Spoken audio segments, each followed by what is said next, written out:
The ICU was unusually quiet that night. Machines beeped softly in the background, casting a steady rhythm into the sterile white silence.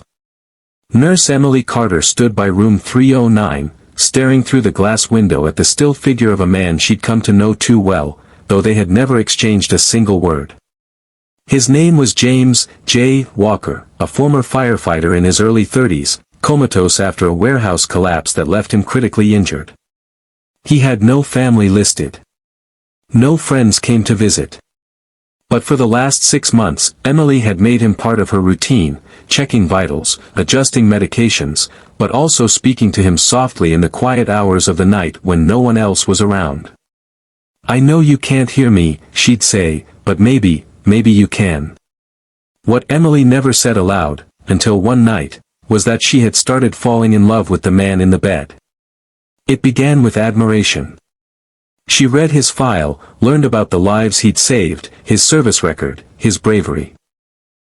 Then, she started bringing in small things to brighten the room: a potted plant, a firefighter pin, a framed photo of a forest trail after learning he loved hiking. In those acts, something changed in her heart.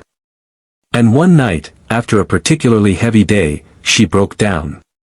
Kneeling by his bedside, with tears in her eyes, she whispered, "Jay, I don't know what this is, or why I feel it, but I wish I had known you before this.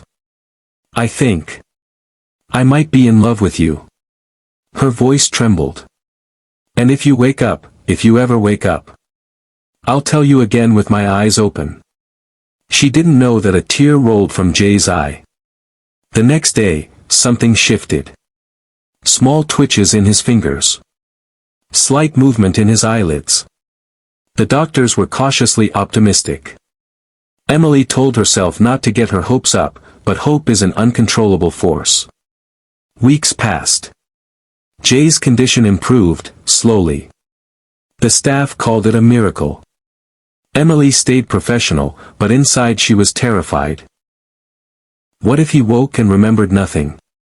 What if he had someone already? What if he wasn't the man she imagined? When Jay finally opened his eyes fully, he was confused, groggy, and weak. But his eyes, bright blue and full of life, found Emily quickly. And something strange happened. He smiled. You're the one who talks to me," he croaked. Emily's breath hitched. You remember." "Not everything," he said slowly, "but I heard something. A voice. It kept me warm. I kept trying to find it." He paused, struggling. "You said you loved me." Emily froze. Jay blinked. Was that real, or just a dream? She swallowed hard. It was real, she whispered. Rehabilitation was long and difficult. Jay had to relearn how to walk, to speak fluently, to regain strength. Emily took a step back, letting others take over his care. But every time she walked past his room, his eyes followed her. One afternoon, Jay asked the head nurse, "Why doesn't Emily come anymore?" She asked to be reassigned. Said she didn't want to interfere with your recovery. Jay asked for a pen and paper. His hand trembled as he wrote. That night, Emily returned to find a note taped to her locker. "Don't step back. Come closer. Let's find out if that whisper could become a real story." They began slowly, coffee after shifts, shared walks in the hospital garden, conversations full of laughter and raw honesty. Jay confessed he feared being a burden. Emily confessed she feared loving someone who might forget or regret. But they grew stronger together. Jay eventually returned to light duty with the fire department and began advocating for mental and physical rehabilitation support for injured firefighters. Emily, inspired by his strength, pursued her dream of becoming a trauma counselor for nurses, using her story as a spark for hope. 2 years later, on a quiet summer evening, Jay stood under the giant oak tree outside the hospital, the place where he first walked unassisted after his coma. He took Emily's hands in his.